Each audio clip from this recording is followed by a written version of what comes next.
I was fired at my job due to a false allegation, so instead, I decided to sue the company and the accuser. I held a management position at a company. I asked a non-management employee of the opposite sex to step into another room to discuss her performance away from other employees. She was going through a divorce and had made a few mistakes, and while I didn't want to embarrass her, I did want to make sure the mistakes were addressed. She acknowledged it and thanked me. An hour later, I was escorted from my office by security and was informed by my boss that a sexual harassment complaint had been made and proper protocol was to suspend me. I asked what it was and was told, "We need to investigate. I can't disclose that."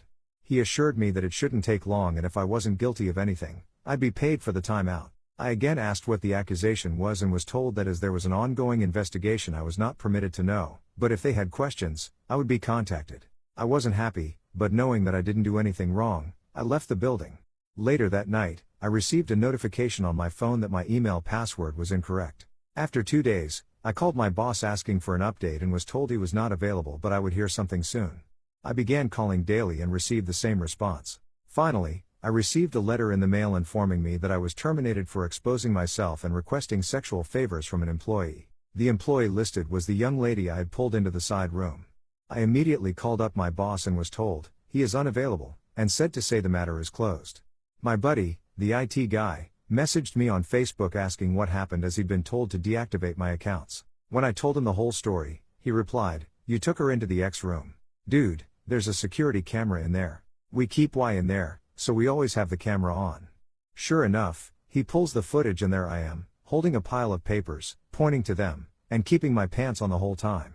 I left a message for my boss that the alleged incident occurred in a room with surveillance and that I would be contacting an attorney and subpoenaing the video record.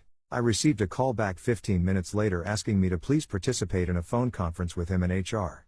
The conference went as expected. They didn't realize it had occurred in a room with surveillance. They have a zero-tolerance policy that they have to enforce. You can't be too careful in this day and age. They regret that this didn't come to light sooner.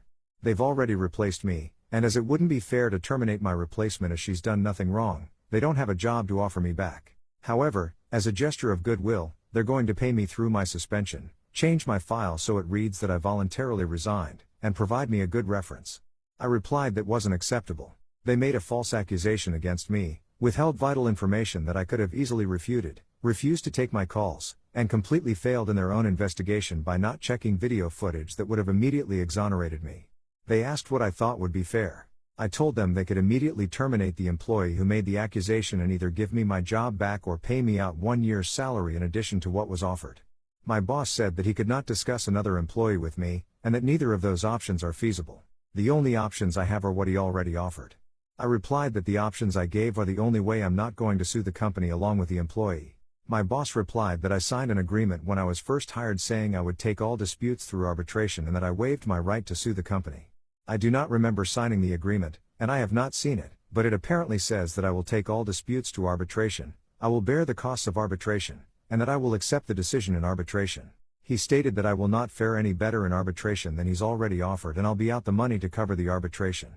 I feel like I'm being bullied here, and don't think he would have scheduled a phone conference with such immediacy if he didn't think the company was vulnerable to a lawsuit. I'm waiting on a call back from a few employment attorneys. Update. Quite a bit has happened in the last few weeks. A friend of mine at another company, after hearing what happened, told me his company had an opening. I applied, interviewed, and at the end the manager asked me what I'd like to be called.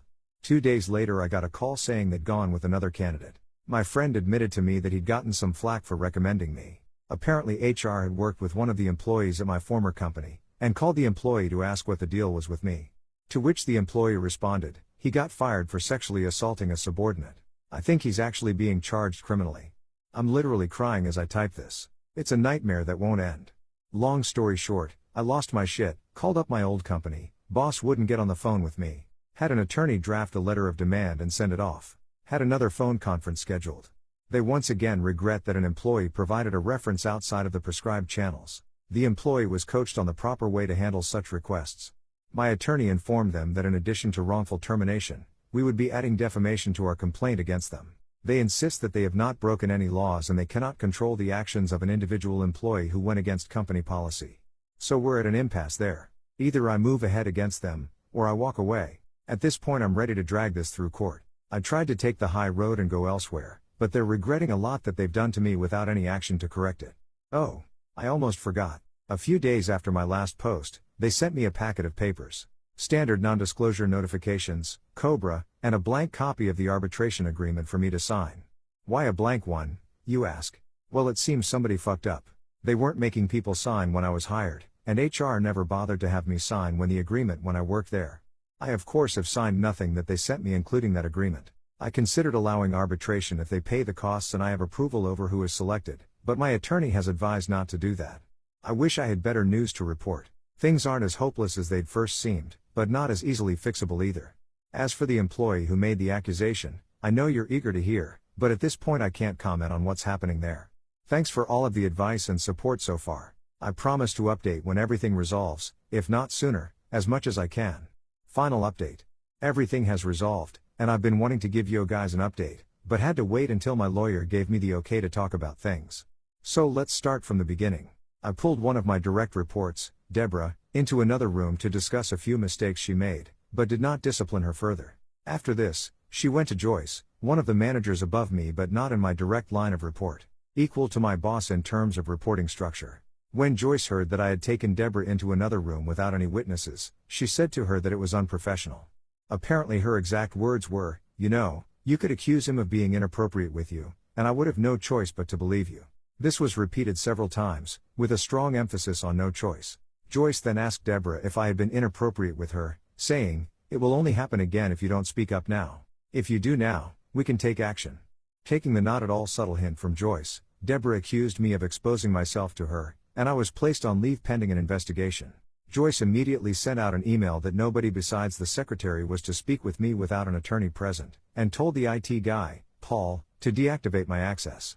James, my boss, had a resume from Terry, an employee in Joyce's department, applying for my job before close of business that day, and she was hired. Paul and I talked. He provided me with video proving my innocence. The company continued to stonewall me, and refused to talk to me. When they did, they attempted to push me into arbitration, and to retroactively sign an arbitration agreement. I cut my losses, took another job, and was ready to move on. Sandy, an employee in Joyce's department, broke protocol, talked to HR at the new company, told them I had sexually assaulted a subordinate, and cost me the job. So that brings us up to date. My attorney and I launched a civil suit against the company and Deborah. Bet you're wondering how I know the above. Well, good old Joyce said she'd protect Deborah if she came forward. Unfortunately, that only extended to her job. So when she was named individually in this suit, corporate told her they would not be providing her an attorney. After realizing that she'd be putting her house up for collateral, she was all too willing to throw Joyce under the bus. Joyce went to Paul, the IT guy, who was one of her reports, and gave him a list of footage to be procedurally wiped as part of an archive clearout. He pointed out that the incident with me was on that list and part of an ongoing investigation. Joyce told him that it was no longer needed and to go ahead and wipe it. He refused, citing the fact that it would still be requested in the event that the suit moved forward. She told him to pack his things as he was being terminated for insubordination. He called the company attorney and informed her what had happened. The aftermath. Several things happened at once, so I'll try to keep them as chronological as I can. Deborah's attorney contacted mine stating that, conditional on me dropping the suit, she would admit that she lied and explain what went on behind the scenes. Dana, the company attorney, got the call from my attorney with the details from Deborah shortly after she finished talking with Paul about him being terminated for refusing to destroy evidence. Deborah and Joyce were terminated for cause that day. Paul was told that his job was safe. My attorney received a call, and it was made clear that the company didn't want this to go any further and wanted to talk settlement. I won't go into all of the details, but what I can say, I was offered my job back with a very fair increase. I received back pay from the date of suspension, and a public apology was offered from the very top. Terry is now working in Joyce's old position. She's incredibly cool about things, and felt horrified when she found out what happened. James and I are good now, and he has personally apologized for not sticking up for me. This will likely be my final update. There is still some legal battle ongoing, but I can't go into that too much. Thank you for all of your support and encouragement. You guys rock.